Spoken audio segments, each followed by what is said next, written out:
Happy New Year! Hello and welcome back to our channel for another flight review video. Parked up at Melbourne Airport and we are off on a flight to Sydney on Virgin Australia. This route happens to be the world's second busiest, with almost 100 flights on average per day. Generally, we have flown Virgin Australia several times in their economy class, and this is our first time in business. So we were quite keen to try this out to see if it was worth it.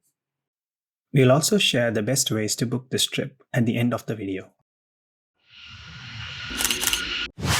Our day begins at Melbourne Airport, which was decorated in festive themes for the season. Yes, it's Christmas time. Virgin flights out of Melbourne depart from Terminal 3, and we were surprised to see how quiet it was despite the festive season. Yeah, not too busy for Christmas Eve. We had an international connection the next day to a different airline, which seemed to confuse the check-in operators a bit. That got really stressful. They didn't know what to do with the international connection. They're like passing us on. Yeah, passing us on from one person to another. And the computer was slow. So, in the end, we were short checked into Sydney after a lengthy wait. With some time still left for our boarding, we decided to check out the Virgin lounge here. This lounge was pretty quiet considering the time of the year, and it was well stocked with several food options. The lunch dinner. Lunch, I think.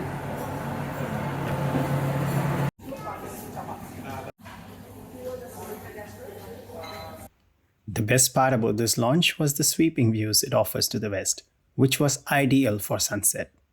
Yeah, I like how the planes have all their names on them. Like this one is called Cable Beach. Not before long, it was time to leave and get to our gates for boarding. Let's go get to this gate. And this will be our flight for today. It's a reasonably new 6-year-old 737-800. Yeah, so this one is called Mackenzie's Bay. Virgin has a fleet of about 80 of these, with some Maxes to join the fleet later in the year. You should film her at Christmas. She's a walking Christmas. Oh wow, nice. I'll go to the business class. They're in row 1 and she'll bring you the drinks in the Christmas tree in a minute. Thank you. Virgin Australia's 737s generally have 176 seats on board. This includes the 8 seats in the front, which are arranged in a 2-2 layout. We were seated in row 1. Looks like we're on a fun flight. The cabin crew served us some pre-departure beverages as we waited for our takeoff. Being the first row, this seat comes with lots of legroom, but also means we can follow the operation of the aerobridge quite closely.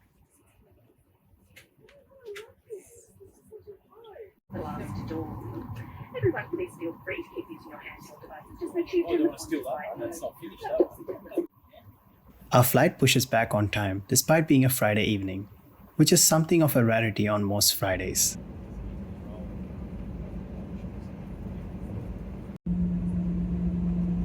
And soon we have made our way to the westerly runway, ready for takeoff.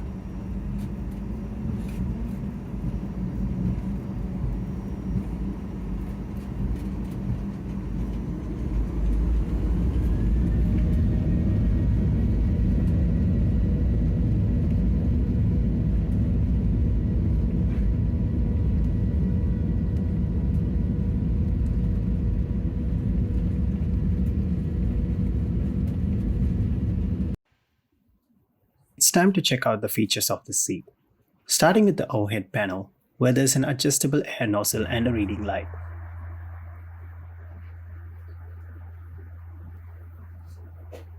The seats come with an AC power outlet, which is quite handy. There are no seatback TV screens here, but entertainment is offered through a bring-your-own-device streaming service, which is quite easy to navigate through. The selection here was reasonable for such a short 1-hour flight like this. It is also possible to keep track of the progress of the flight through this app.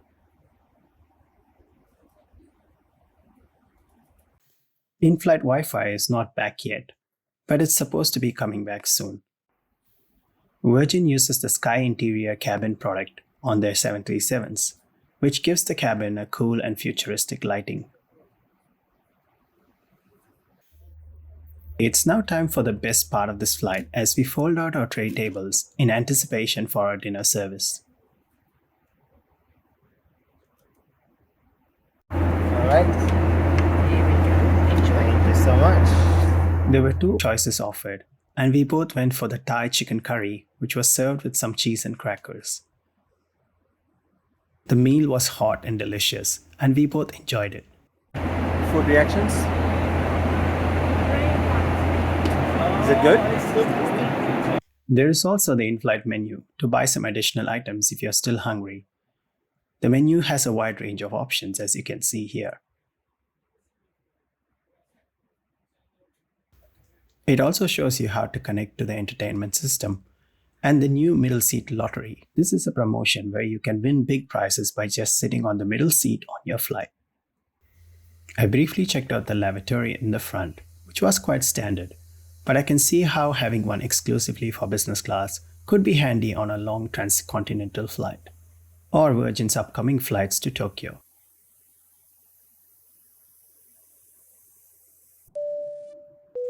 With that, it was time for landing as we descended through the New South Wales night sky. Sydney is always a great place to land at, especially when approaching for the north, and we always pick the left side on the aircraft.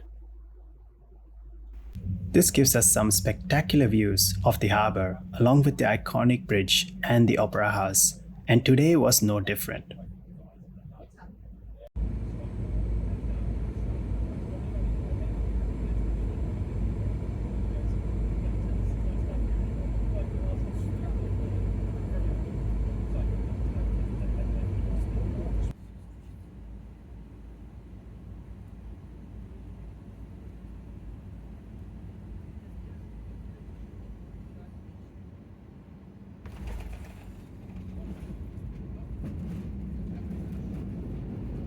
From Sydney with the local time is 9:53 p.m.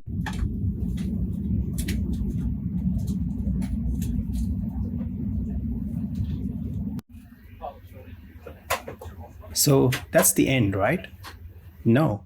After landing, the crew were kind to show us the 737 cockpit and answer some of our geeky questions.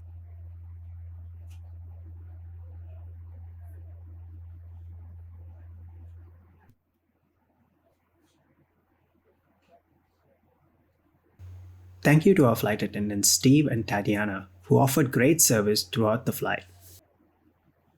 Thank you. Nice to meet you. Nice to meet you too. That was such a cool flight. That was seriously one of the best Australia domestic flights I've had. Yeah. The crew is so good. So really good. Really good. In summary, Virgin Business Class is quite fun and ticks all the boxes for such a short domestic hop, providing priority queues, lounge access, and first-class in-flight service. Naturally, this comes at a cost, which takes us to the next section on how to book this flight. Virgin has decent fares in their business class product, with prices starting at around $300 one way. The comparison fare is at least double the price with Qantas. There is often a promo code to get a further discount, and we'll link this below in the description. It is possible to redeem Velocity points for this flight, and this short hop would set you back 15,500 Velocity points. We used Air Canada's Aeroplan to book this flight as a free add-on to our next international connection. So how does this Canadian frequent flyer program have anything to do with travel to and from Australia? We'll find out more on this in our next video. Oh well, we reached Sydney. Thank you so much for watching, and we look forward to seeing you on our next video. So usually we take the train to get to Sydney or to the international terminal. But apparently the bus is a bit cheaper, so we're going to try and see if we can figure out how to get there by bus. Looking for international. Yes. So we just have to wait here. Yeah, don't take the T1 bus. It doesn't work after 9:30. The guy sent us to the wrong place, so we are now waiting for the 420, right? Finally, the bus is here.